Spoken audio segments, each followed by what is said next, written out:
Las estrellas creó y su luz limitó. ¿Quién sino el Señor? Sol y luna formó, movimiento les dio. ¿Quién sino el Señor? Hace la lluvia venir y truenos rugir. Tus obras grandes son, Dios poderoso, tú gobiernas la creación. Con tu palabra, Señor, te exaltaremos. Dios poderoso, de ti canta la creación. Llenas todo tu Señor.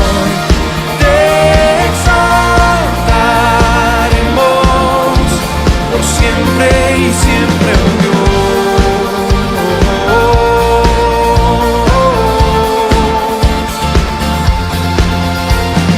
¿Quién sino el Señor? He soñado en el plan para al hombre salvar. ¿Quién sino el Señor? Limpiar al pecador con su sangre y amor. ¿Quién sino el Señor? Puede dar vida y salvar por una cruz. Tus planes grandes son, Dios poderoso, tú gobiernas la creación. Con tu palabra, Señor, te exaltaremos. Dios poderoso, de ti canta la creación. Llenas todo tu Señor. Te exaltaremos por siempre y siempre, oh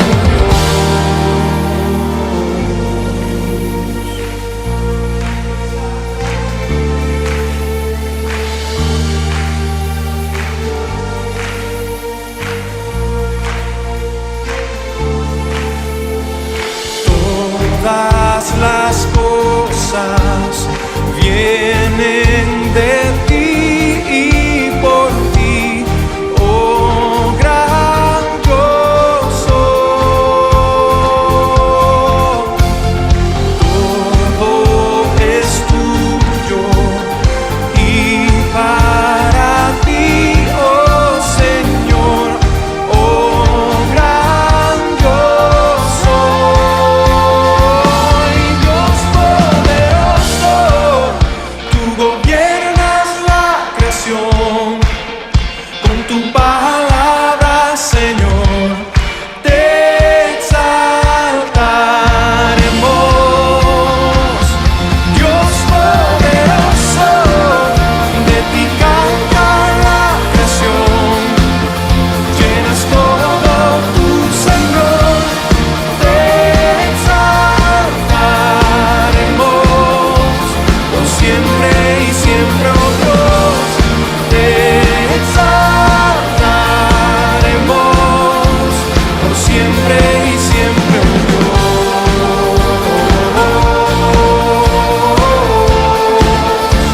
Por siempre y siempre, oh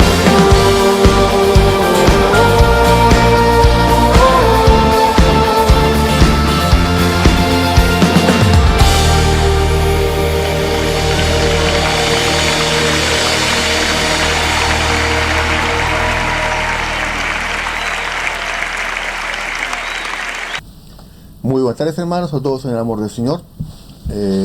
para mí una bendición más el poder estar frente a ustedes compartiendo un capítulo más de la palabra del Señor.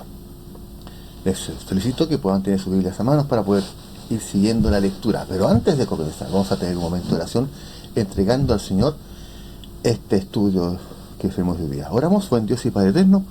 Muchas gracias, Señor. Muchas gracias por el día que nos has dado de vida, Señor, donde hemos contemplado tus maravillas, donde nos has bendecido con tantas, Señor, bendiciones, Señor.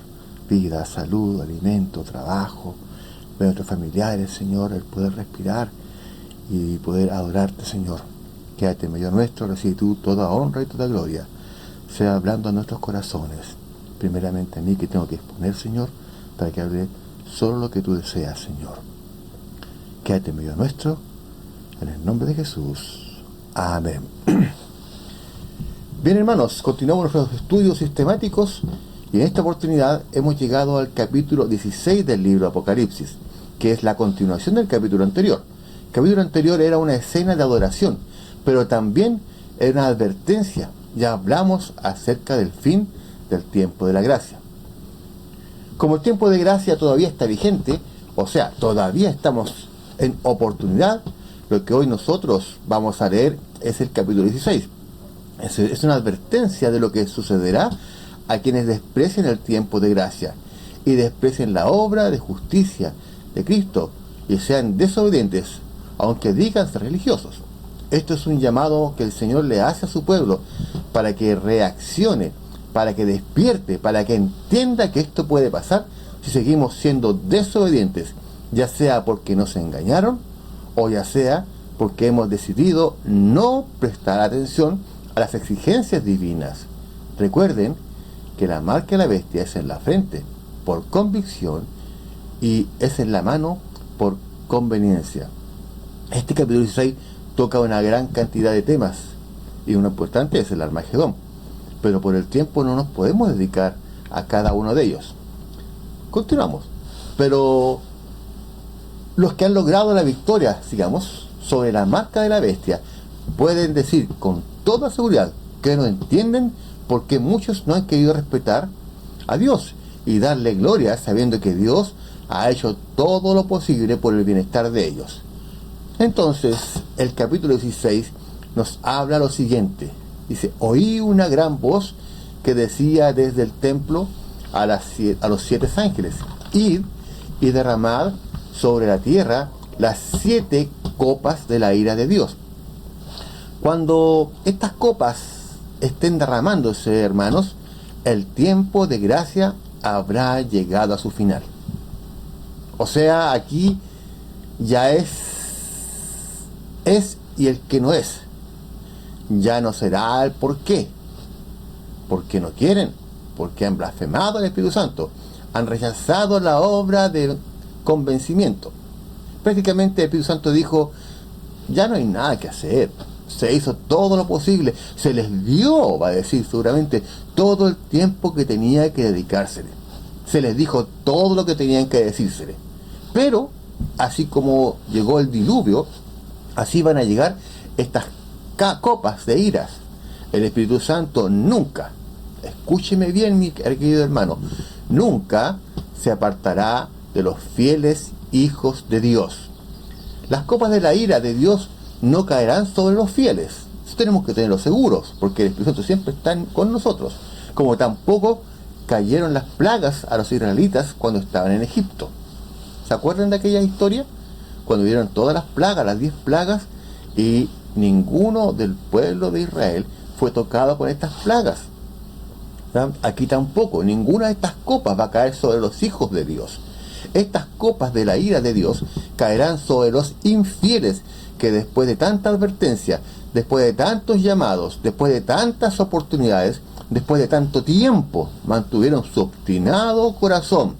Entonces, derramen las copas, dice. El que esté sucio, siga revolcándose en su inmundicia. El santo seguirá santificándose. Versículo 2. Quiero que le preste atención a esto, hermano, porque dentro de nuestro sistema eclesiástico, independiente de donde nos reunamos, existen varias posiciones de interpretación con respecto a estas copas de la ira de Dios. Vamos a leerlas, Y después vamos a sacar una conclusión.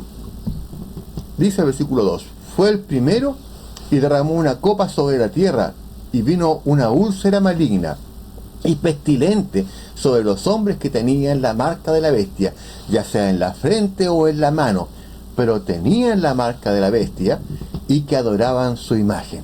O sea, se identificaron con la bestia, no se identificaron con Dios. ¿Y usted, hermano, con quién se identifica?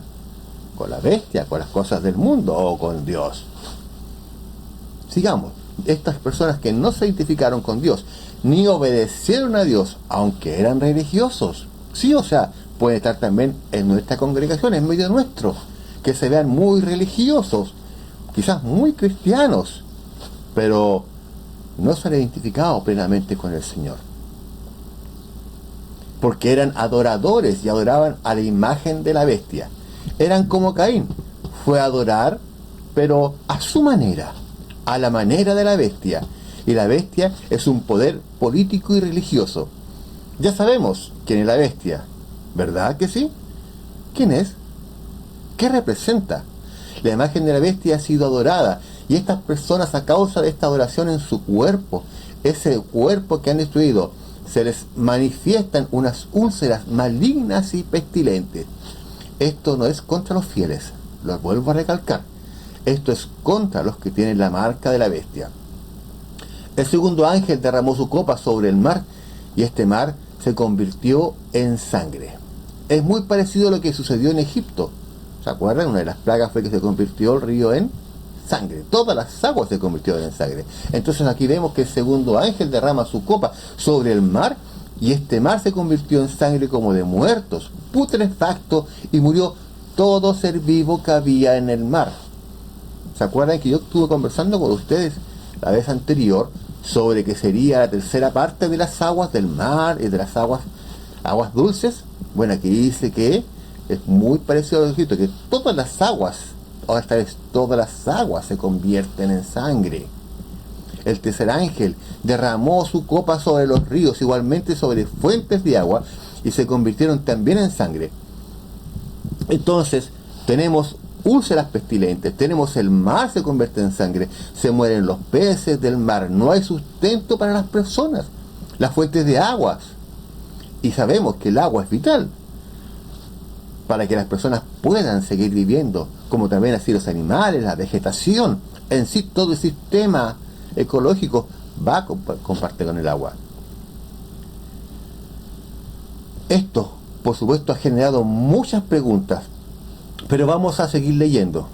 Y al oír el ángel de las aguas, que para mí el ángel de las aguas es el Espíritu Santo, ese mismo ángel del fuego, el ángel de las aguas, porque en Génesis, acordémonos que dice en Génesis, en el capítulo número 1, dice que el Espíritu de Dios se movía sobre las aguas.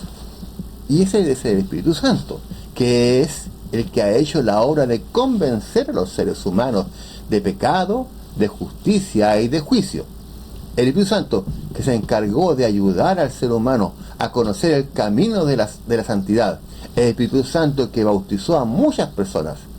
O sea, si hay alguien que conoce el corazón humano, es el Espíritu Santo. Nadie se puede escapar al Espíritu Santo. El ángel de las aguas, el Espíritu Santo, dice: justo eres tú, oh Señor.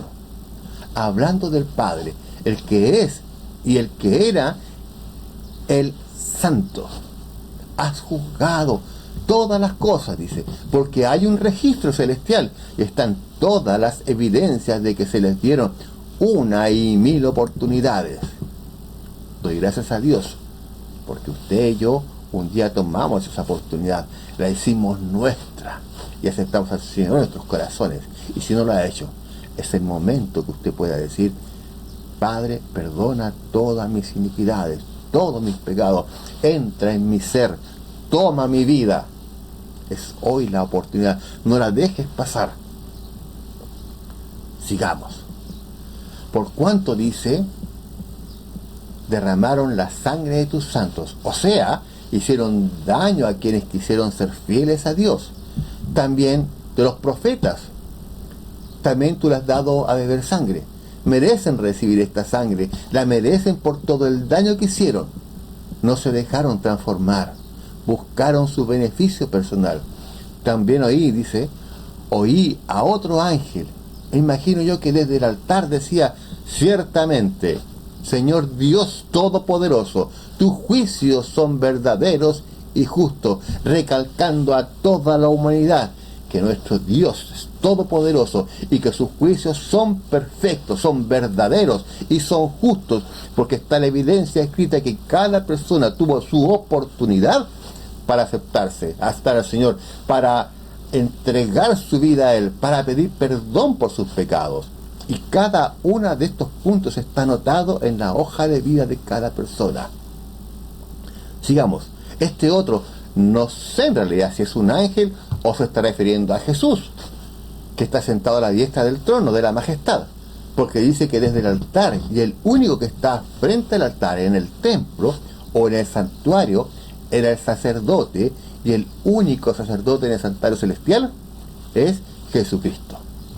Pero lo cierto es que hay una escena de adoración aquí también, por la justicia que se está aplicando, justicia que clamaron los muertos. En el quinto sello dice, hay un ¿hasta cuándo? Señor, ¿no juzgarás nuestra sangre? ¿Hasta cuándo? Y el Señor le dijo, tranquilo, quédense tranquilos, descansen. Se les dio vestiduras blancas hasta que se complete el número de los consiervos. Aquí se está aplicando la justicia que clamaron quienes murieron como mártires de la fe. Entonces, ahora se dice, ciertamente, Señor Dios Todopoderoso, tus juicios son verdaderos y justos. El cuarto ángel derramó su copa sobre el sol, el cual el sol fue dado a quemar a los hombres con el fuego, y los hombres se quemaron con el gran calor y blasfemaron. Fíjense bien la actitud de quienes están recibiendo las plagas. En vez de reconocer a Dios, los hacen blasfemar. Lo único que hacen es blasfemar el nombre de Dios, a pesar de las circunstancias, llenos de llagas, hediondos, sin agua, sin comida, ahora quemándose. No se arrepienten de sus pecados, sino siguen blasfemando, siguen negando a Dios. Por eso es que se llama fin del tiempo de la gracia, porque ellos no quieren cambiar. A pesar de todo lo que están viviendo, ellos quieren persistir en sus pecados, quieren persistir en negar a Dios, en endurecer aún más sus corazones. No es que no puedan, es que no quieren cambiar, no quieren definitivamente, quieren blasfemar el nombre de Dios en medio del dolor, blasfemar en el nombre de Dios que tiene poder sobre estas plagas, y no se arrepintieron, dice, para darle gloria a Dios. Entonces, mis hermanos, estas primeras 4 plagas que usted está viendo aquí, ni siquiera es en medio del dolor de las personas. Repito, ni siquiera en este dolor enorme que están teniendo, las personas no quieren reflexionar y dicen, oye Señor, perdónanos porque lo hemos hecho. No lo hacen. Endurecen aún más sus corazones porque ya se han cerrado completamente. Un detalle interesante, en esta 4ª plaga hay personas que dicen que el sol se calienta 7 veces. Yo te digo una cosa, hermano, yo acabo de leer esto y lo he leído en otras oportunidades, y por aquí no dice que el sol se vaya a calentar 7 veces. Si quiere lo volvemos a leer. Esa es una percepción errada, ¿no? Y si ella dice otra cosa, no vengamos a mezclar las dos cosas acá. Aquí no dice por ningún lado que el sol se calentará 7 veces. Aquí dice que el 4º ángel derramó su copa sobre el sol. Y dice, se quemaron las personas con fuego. Está claro. Los hombres se quemaron con el gran calor. Blasfemaron el nombre de Dios y no se arrepintieron. Aquí no dice nada que el sol se calentará 7 veces y producto de ese calentamiento de 7 veces la gente se quema. Dice que el ángel derrama sobre el sol y el sol quema a las personas. No dice 7 veces. Hay que tener mucho cuidado con aquellas cosas. Yo no sé quién inventó esta historia. Es el problema cuando a veces repetimos algo que escuchamos sin verificar si estaba o no estaba escrito. Por eso los que tenemos la responsabilidad de poder entregar la palabra de Dios. Los que están, el pastor, los que predican, los maestros, los papás. Tenemos que tener cuidado cuando enseñamos algo y ver si realmente aparecen las escrituras. Yo escuché en una congregación de que cuando uno se bautizaba, los pecados quedaban en el agua. ¿Y se imagina usted que se bauticen 20 personas? ¿En qué se bautiza el último? ¿Saldrá con más o con menos pecado? Y muchas personas de esa congregación siguen creyendo que el agua del bautismo quedan los pecados. Eso no es así. He escuchado también muchas otras cosas y hay que tener cuidado con lo que se enseña. Ayúdate que yo te ayudaré, dice las escrituras. No sé en qué parte de la Biblia aparecerá, pero eso se ha enseñado muchas veces y no es correcto. Tenemos que tener mucho cuidado de las cosas que hablamos de las escrituras. Sigamos en este estudio. Es el problema. Cuando se escucha, a veces repetimos algo, escuchamos sin verificar si estaba o no estaba escrito. Y tú buscas cualquier otra versión y por aquí no dice nada que el sol se va a calentar 7 veces. Aquí dice que habrá un gran calor. Eso sí, las personas se van a quemar, pero no se van a arrepentir. ¿Qué más? ¿Qué más hay que hacer? ¿Qué más oportunidades quieren? Ya se acabó el tiempo de gracia. Eso es lo que dice el quinto ángel. Derramó su copa sobre el trono de la bestia, y su trono, dice, se cubrió de tinieblas, y se mordían del dolor sus lenguas. Imaginemos esto. Imaginemos este dolor por todos lados. Y aún así blasfemaron, siguen blasfemando contra Dios del cielo por sus dolores y por sus úlceras.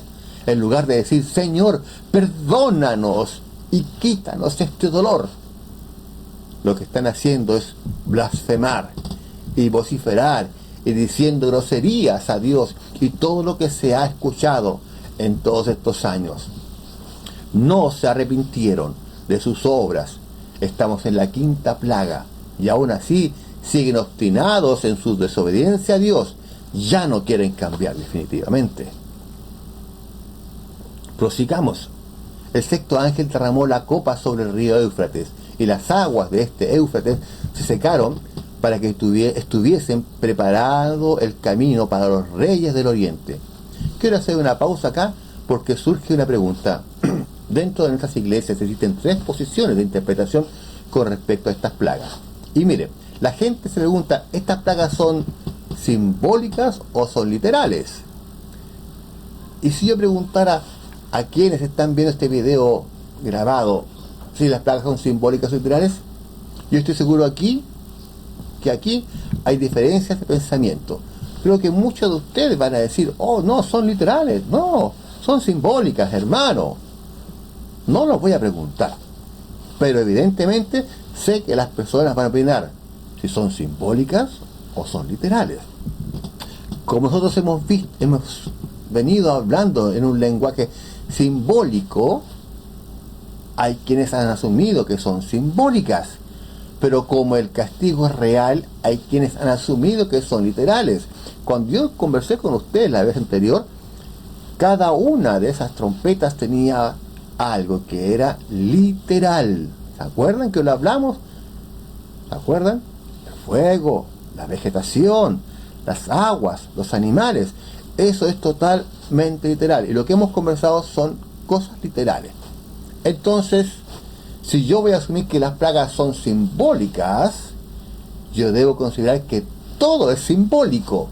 Y si voy a asumir que son literales, tengo que asumir que todos son literales. Pero hay una tercera posición. Hay una tercera tendencia que dice que las primeras 4 son literales y las últimas 3 son simbólicas. ¿Por qué llegan a esta conclusión? Porque estamos hablando de efectos sobre el pecado. Las personas tienen úlceras en el cuerpo y las aguas se convierten en sangre. El sol hace que ellos se quemen y, aún en medio de sus úlceras, están recibiendo estos dolores intensos y blasfemando el nombre de Dios. Como son dolores físicos, las personas han considerado que son literales. Sin embargo, cuando ya llegamos a la plaga quinta y sexta, entonces empezamos a ver como que no serían tan literales. Por ejemplo, ¿qué me va a afectar a mí que el trono de la bestia se llene de tinieblas? O sea, ¿qué tipo de efecto, qué tipo de dolor es ese? ¿Se acuerda que decía que el ángel derramaba sobre el trono de la bestia y se llenaba de tinieblas? ¿Qué tipo de efecto causa en mí o qué tipo de dolor causa en mí eso? Entonces la gente dice, ¿ve que es literal? ¿Ve que es simbólico? Bien, si yo sé que la bestia es un sistema político religioso y que la estructura de este sistema político religioso, que es el papado, se está quebrantando, ya que dice que las personas se mordían de dolor, ¿cómo les puede causar dolor? No a todo el mundo le afectaría que el Vaticano fuera destruido, por poner un ejemplo. ¿Ya? Estoy poniendo ejemplos. ¿En qué nos puede afectar eso a nosotros? A los que son protestantes, por ejemplo, les daría quizás igual. A los judíos y a los musulmanes les daría igual. A los ateos les daría igual que se parta. Por eso es que algunos han llegado a pensar que son simbólicas. Cuando nosotros vamos a las plagas de Egipto, sabemos que las plagas de Egipto fueron literales. Cuando vamos a las 7 trompetas, vemos que las 7 trompetas tienen un lenguaje simbólico, que son juicios parciales, pero también son reales. Pero cuando llegamos a los 7 sellos, a las 7 plagas, no tenemos tanta claridad. De hecho, los teólogos no se ponen de acuerdo, y yo te voy a dar mi opinión, mi interpretación. Tú no estás obligado a creerlas. Yo creo que Dios nos da la luz a mediante que vamos estudiando las Escrituras, y creo que podemos tener percepciones y poder llegar a conclusiones, porque somos seres pensantes. ¿Cuál es mi interpretación? Que de si las plagas son simbólicas o son literales. Bueno, mi conclusión es que no me interesa. ¿Cómo usted me va a decir eso? Hermano, me dice usted. Y no me interesa, de verdad, no me interesa. ¿Y sabe por qué no me interesa? Porque si nosotros somos fieles, a nosotros no nos va a caer. Sean literales o sean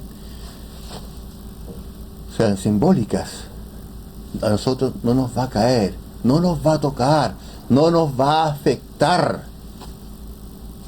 Sean literales, que sean plagas y las llagas sean desiertos, sean verdaderas, a mí no me va a afectar. ¿Por qué? Porque he sido fiel al Señor, porque entregué mi vida y he mantenido mi vida con respecto a los estatutos y a lo que el Señor desea. Como a los israelitas en Egipto, a ellos no les cayeron las plagas, sino que creyeron en que tenían que pintar sus dinteles, tenían que mantenerse a salvo, tenían que ser fieles. A ellos no les cayó la plaga, simplemente fueron fieles al Señor. Sin embargo, los egipcios que no cayeron en las plagas, ni sentían el dolor que los egipcios sentían, pues se supone que el Espíritu está con nosotros y nos protege. Entonces, ¿quiénes deben estar preocupados? Si son literales o simbólicas, los que tienen la marca de la bestia. Yo pienso que Dios ha dejado esa incógnita porque ninguno de los teólogos se pone de acuerdo. Tú lees este libro, o podemos leer este libro, y uno dice una cosa, leemos el otro libro, dice otra cosa, escuchas a un predicador, dice una cosa, entonces empezamos a hablar de cuál es la posición de la iglesia. Y te sorprendes cuando el liderazgo de la iglesia, las estructuras eclesiásticas, tampoco llegan a un acuerdo. Entonces, si tenemos tanta disyuntiva, si tenemos tantas incógnitas con respecto a si son literales o simbólicas, lo que quiere decir es que Dios nos está diciendo, si nosotros somos fieles, ¿por qué te preocupas? ¿Por qué caemos en el miedo? Si somos fieles al Señor, ¿cuál debe ser nuestra preocupación? No debe importarme. No debo de desesperarme y tener miedo por estas plagas, porque si somos fieles al Señor, si son literales, no nos va a afectar. No nos va a llegar. Cuando una persona, por ejemplo, en la universidad o en el colegio estudia, no se preocupa por las preguntas, porque estudió. ¿Quiénes se deben de preocupar? El que no estudió. ¿Quién debe preocuparse entonces aquí? Los desobedientes. ¿Quiénes deben tener ese pensamiento del ¡ay, Señor! ¿Qué serán? ¿Simbólicos o literales? Si queremos evitar ese dolor, la recomendación es que seamos fieles, que seamos obedientes a Dios. No te preocupes, no nos preocupemos. Si obedecemos al Señor, esto no nos va a caer. No te va a caer a ti, no te va a afectar en nada. Se supone que esto es una advertencia, se supone que esto es un mensaje de esperanza. Se supone que esto es un mensaje que debe fortalecer nuestra fe. Y si debe fortalecer nuestra fe, entonces, Señor, como yo no quiero sufrir esto, yo prefiero obedecerte a ti y quedarme con ese interrogante, pero estar seguro de que nada de esto caerá sobre mi vida. Me decía entonces, ¿para qué lo veo? Porque tenemos que aprender, tenemos que saber lo que la Escritura dice, saber cómo van a hacer el paso a paso hasta llegar al fin, para decirle a las personas, ¿sabes qué? Esto va a ocurrir, y si tú no entregas tu vida al Señor, vas a sufrir estas plagas, vas a sufrir esto que es literal, o puede ser que sea ficticio. Yo sé que es real, pero no va a afectar a mi vida, no va a tocar mi ser, porque he sido fiel al Señor, y usted también ha sido fiel, así que no debe preocuparse con respecto a esto. ¿Por qué te menciono aquí explícitamente antes de llegar a la séptima copa de la ira? Porque resulta que lo que nosotros leemos en la sexta copa hay una mención sobre el río Éufrates, y el río Éufrates es la protección de Babilonia, la seguridad de Babilonia, ¿se acuerdan? Y esta seguridad se seca. En la historia, el agua del río fue desviada por los reyes persas, por Darío y por Ciro. Fue desviado el cauce del río, y cuando se seca el agua del río, la ciudad queda totalmente vulnerable. Y dice así, y el ángel del Apocalipsis 14, el segundo ángel dice, ha caído Babilonia. Babilonia se sentía segura. A veces nosotros nos sentimos seguros de las estructuras eclesiásticas, nos sentimos seguros del poder económico, nos sentimos seguros de los gobiernos, nos sentimos seguros de muchas cosas. Y el Señor nos está diciendo aquí, mira, atención, esa seguridad o esa aparente seguridad llega a su final. Se seca el agua del río y les da paso a que permitan que el camino esté preparado para el paso de los reyes del oriente, haciendo alusión a la caída de Babilonia. De la boca del dragón, de la boca de la bestia y de la boca del falso profeta salieron 3 espíritus a manera de ranas, 3 espíritus inmundos, y las ranas eran una de las plagas que cayeron sobre los egipcios, sobre Egipto. Los egipcios toleraban las ranas. Para los egipcios, las ranas eran como dioses. Cuando cayó la plaga de las ranas, el faraón mandó llamar a Moisés y le dice, Moisés, ruega al Señor para que quite esta plaga. Y Moisés le hace una pregunta al faraón. Yo les invito a que ustedes lean esa historia. Se encuentra en Éxodo capítulo 8. Moisés le pregunta a faraón, ¿cuándo quieres que ore al Señor y quite la plaga? Mira, si yo estoy sufriendo, si yo estoy pasando por un momento de dolor, yo lo que quiero es que el dolor se quite ya, ahora, inmediatamente. Lo lógico era que Faraón le dijera a Moisés, Moisés, ya, de una vez. Pero ¿sabes lo que hizo el Faraón? No. Mañana. ¿Se dan cuenta la respuesta de Faraón? No, mañana. Y cuando nosotros entregamos muchas veces mensajes, dicen, no, hoy día no, mañana lo haré. Mañana acepto al Señor, mañana acepto a tu Dios, mañana me arrepiento. La gente no se da cuenta del mal en el que están. Y si saben, no quieren arrepentirse, porque ellos están cómodos ahí, sin saber, entre comillas, lo que les viene. Pero si están sufriendo hoy, esto es tolerancia al pecado. Entonces, ¿por qué no te arrepientes? ¿Por qué no nos arrepentimos de nuestros pecados hoy, ahora? Si no lo estoy haciendo porque ya tengo una tolerancia al pecado. Entonces el dragón, dice la Escritura, la bestia y el falso profeta están sumergidos en seguir blasfemando el nombre de Dios. A Satanás se le dio tiempo de gracia. Este libro le dice el fin del tiempo de gracia. Satanás se le dio este tiempo de gracia y lo desaprovechó. A las estructuras eclesiásticas se les ha dado tiempo de gracia para que cambien sus posiciones teológicas, pero no quieren cambiarlas. Son orgullosos. No me estoy refiriendo a nuestra directiva, no me estoy refiriendo a nuestra congregación. Que quede muy en claro, el dragón es la bestia y el sistema papal y el falso profeta son los protestantes apóstatas que siguen obstinados en la desobediencia a los mandamientos de Dios y siguen proclamando mensajes inmundos a manera de ranas, tolerando el pecado. Son espíritus de demonios que hacen señales y van a los reyes de la tierra por todo el mundo para reunirlos en la batalla del gran día del Dios Todopoderoso, la batalla del día del Señor. El profeta Elías desafió a los profetas de Baal en el Monte Carmelo, y en ese Monte Carmelo se levantaron 2 altares, uno para Jehová y uno para Baal. Esta historia me encanta, la verdad, que yo la he encontrado, perdonen la expresión, fantástica, espectacular. Una historia de fe enorme. Búsquenla, léanla. Yo la encuentro maravillosa. Perdón. Repito, sigamos. El profeta Elías desafió a los profetas de Baal en el Monte Carmelo. Y ese Monte Carmelo se levantaron 2 altares, uno para Jehová y uno para Baal. El Dios que respondiera con fuego sería el Dios verdadero.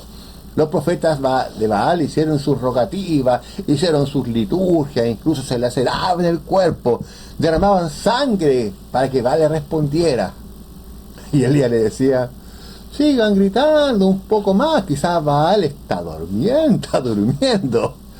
Oiga, hable más fuerte, a lo mejor está comiendo, no sé, está durmiendo una siestecita porque se cansó. Y cuando llegó el momento de sacrificios de la tarde, perdón, me encanta la historia, Elías se postra humildemente y le dijo, échenle agua, decía, échenle agua a esto de aquí. Elías se arrodilla humildemente y se postra ante el Señor, y con una oración el Señor respondió con fuego, y todo el mundo dijo, Jehová es Dios. ¿Es ese Jehová el de Elías nuestro Dios? Ese Jehová de Elías es el Dios al cual adoramos y está en nuestro ser. ¿Por qué le menciono esta historia de la batalla en el Carmelo? Aquí se habla de una gran batalla. Versículo 15 dice así, y aquí yo vengo como ladrón. El Señor está advirtiendo que Él realmente ha cumplido sus promesas y cumplirá sus promesas. Y una de esas promesas es que Él vendrá a buscar a sus fieles. Bienaventurado, feliz, dichoso, gozoso el que vigila. Esta es la tercera bienaventuranza de las 7 que hay en el Apocalipsis. Bienaventurado el que vela, el que vigila y guarda sus ropas, para que no anden desnudos ni vean su vergüenza. Si algo descuidó a Adán y algo descuidó Israel, fue la obediencia. Adán descuidó la obediencia, no obedeció y se sintió desnudo, avergonzado delante del Padre. Israel, en el monte Carmelo, sintió vergüenza porque Elías le dijo: ¿hasta cuándo ustedes van a claudicar entre dos pensamientos? La historia nos dice que el pueblo guardó silencio, no dijeron nada, hasta que vinieron las manifestaciones del fuego y reconocieron que era Jehová Dios. Pero al principio se quedaron callados, como muchas personas hoy se quedan calladas, y en el lugar de decir que los mandamientos de Dios están vigentes, dejan las cosas que sigan fluyendo como está fluyendo, en desobediencia. Y cuando veamos las plagas, ni aun así reconocerán estas personas que Dios fue bueno con ellos y que sus exigencias fueron necesarias, porque de la boca del dragón y de la bestia y del falso profeta seguirán saliendo blasfemias. Y el Señor advierte: cuida tus ropas para que no vean tu vergüenza. Si nosotros vamos a Apocalipsis en el capítulo 22, en el versículo 14, vamos a encontrar otra bienaventuranza que dice: bienaventurados los que lavan sus ropas para tener derecho al árbol de la vida y entrar en las puertas de la ciudad. Bienaventurados los que lavan sus ropas. Cuida tus ropas para que no vean tu vergüenza, dice el capítulo 16. Y aquí dice: lava tu ropa para que tus ropas estén limpias. Y la única manera de limpiar nuestro ropaje espiritual es a través de la sangre de Cristo, a través de la justicia de Cristo y a través de las obras del Espíritu Santo. Pero si yo voy a otras versiones, como la versión del año 1909 de Reina Valera, dice: mira lo que dice, hermano. Estoy leyendo el mismo versículo 14 de Apocalipsis 22, que en la revisión de 1960 dice: el que lava su ropa. Más mira lo que dice en la versión de Reina Valera de 1909: bienaventurados los que guardan sus mandamientos. O sea, que el cuidar las ropas, el lavar las ropas, el mantener el ropaje espiritual limpio, depende de obedecer los mandamientos del Señor. Adán se sintió desnudo cuando comió del fruto prohibido. Dios le dijo: no comas del fruto. Cuando Adán come, se siente desnudo, se siente avergonzado y se esconde de la presencia del Señor, porque desobedeció una orden divina. Y ahora en Apocalipsis 16, verso 15, nos dice: bienaventurado el que vela y guarda sus ropas para que no ande desnudo, ni vean su vergüenza. En otras palabras, bienaventurado el que guarda sus mandamientos para que no ande desnudo, ni vean su vergüenza.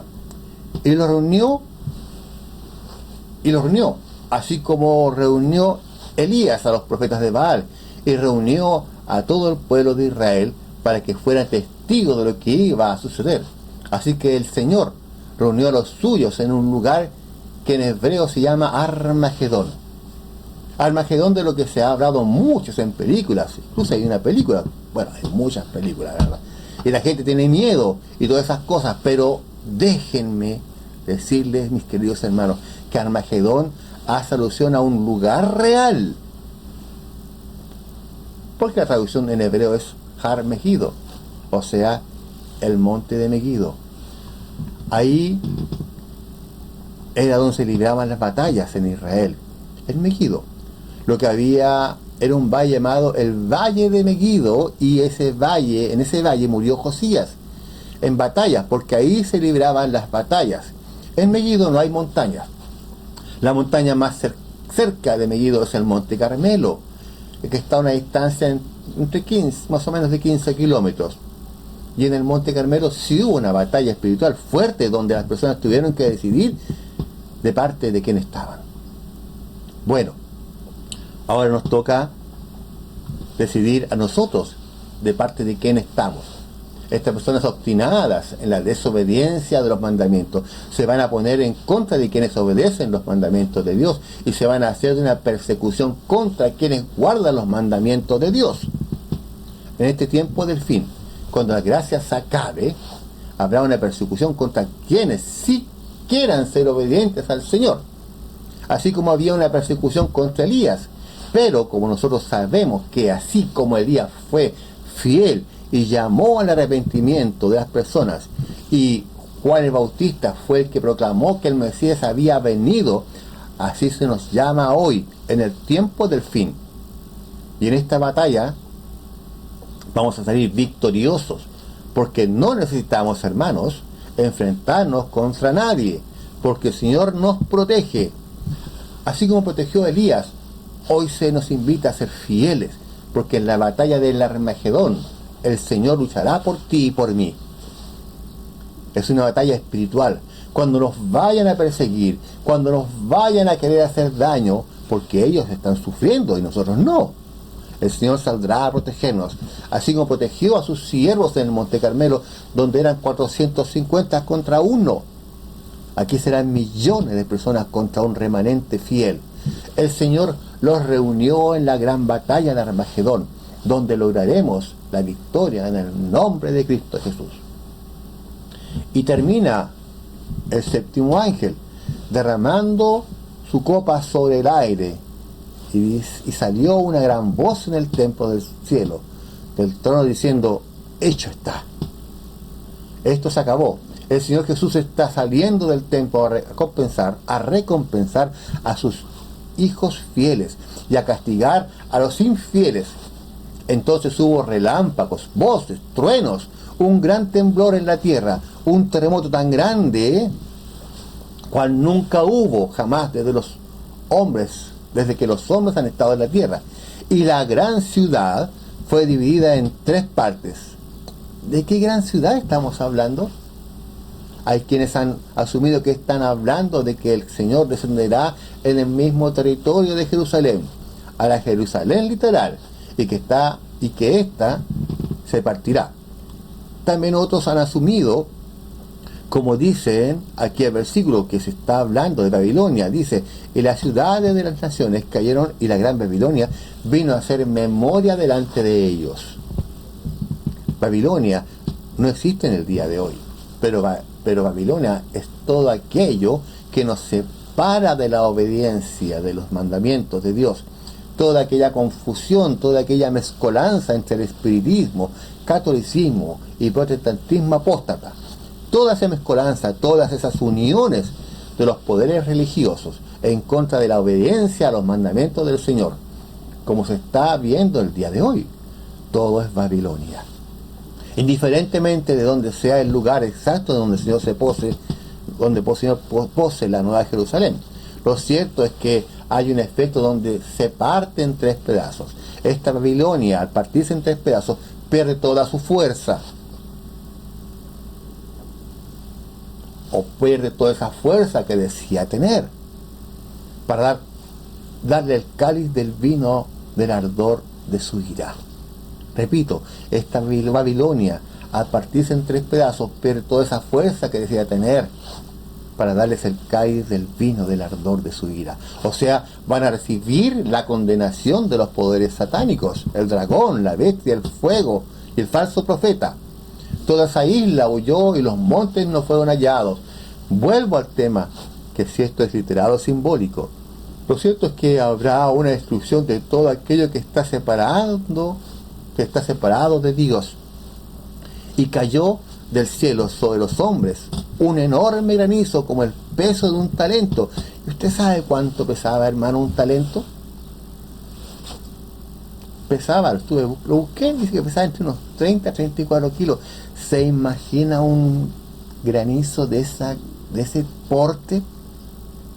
De 30 a 34 kilos. Enorme. Y los hombres siguieron blasfemando el nombre de Dios por la plaga de granizo. Y aquí se terminan las 7 postreras plagas. Si son literales o simbólicas, no lo sé. Lo que sí sé es que los que están sufriendo esas plagas se van a querer lanzar o van a querer arremeter contra los fieles de Dios. Pero así como Dios protegió a Elías, así también nos protegerá a nosotros. Así como Elías les decía al pueblo: ¿hasta cuándo va a claudicar entre 2 pensamientos? Yo creo que hoy nosotros tenemos que tomar una decisión, una posición definitiva. Porque la batalla del Armagedón, o estamos de un lado o estamos del otro. No podemos estar en el medio a ver qué sucede como espectadores. O obedecemos o desobedecemos, o estamos con Cristo, estamos con el dragón, o somos protegidos o recibimos las plagas, pero no hay un término medio. No puede haber tibieza, o somos fríos o somos calientes. Hoy es el día para tomar una decisión. Hermano, ¿sabes por qué? Porque el tiempo de gracia no se ha terminado aún. Todavía hay oportunidad en estas advertencias, estas proyecciones de futuro. Deben hoy hacernos tomar una decisión. ¿Hasta cuándo vas a claudicar entre dos pensamientos? Si Jehová es Dios, vamos con Jehová. Si es Baal, sigan a Baal. Pero asuman su responsabilidad. Los 450 profetas de Baal murieron en ese día. Pero después de la muerte de esos 450 profetas de Baal, cayó la bendición del cielo. La lluvia que durante tanto tiempo no había caído refrescó la tierra, y hoy esa lluvia está cayendo sobre tu vida en la persona del Espíritu Santo. Y el Espíritu Santo hoy te está mostrando el camino por donde tienes que ir.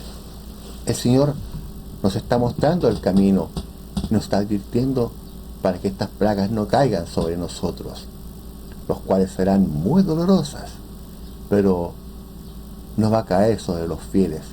Tener esa seguridad fortalece nuestra fe y nos hace vivir con esperanza hasta el día en que Cristo venga a buscarnos. La batalla de Armagedón es una batalla espiritual que se puede estar librando el día de hoy en tu corazón, y los que logren la victoria sobre la bestia, sobre el falso profeta y sobre el dragón, estos estarán delante de la presencia del Señor. Los que logremos la victoria recibiremos la corona de vida, comeremos del árbol de la vida y entraremos por las puertas de la ciudad. Por eso, mi deseo para ti en este día es que Dios te bendiga y te guarde, que haga resplandecer su rostro sobre ti y que tenga de ti misericordia, que el Señor alce sobre ti su rostro y ponga en ti paz. Oramos. Buen Dios y Padre eterno, una vez más, gracias por lo que nos ha entregado hoy día. Señor, estamos seguros que nosotros no vamos a sufrir estas plagas. No llegarán a nuestro ser, a nuestra vida, ni a nosotros, ni a nuestros hijos, porque hemos entregado nuestra vida a ti, Señor. Porque tú nos proteges, porque tu mano siempre interpondrá por delante. Ayúdanos a seguir siendo fieles a tus caminos, a tu palabra, a no desviarnos. Quédate en medio nuestro. En el nombre de Jesús. Amén. Que la gracia del Señor Jesucristo sea con cada uno de ustedes.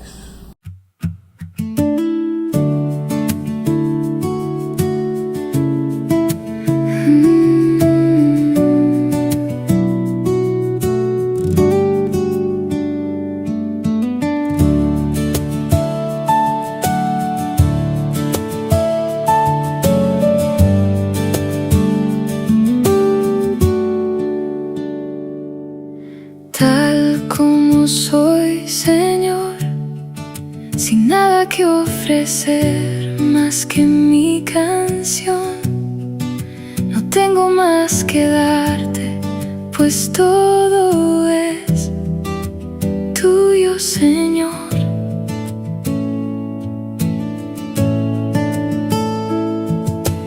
Tal como soy, Señor, sin nada que entregar más que el corazón, me entrego todo a ti. Tómame, Señor, tal como soy.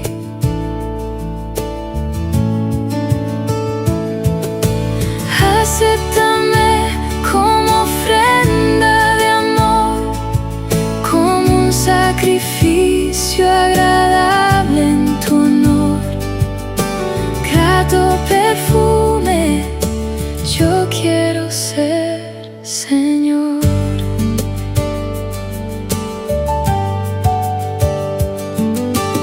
Tal como soy, Señor, sin nada que ofrecer más que mi canción. No tengo más que dar,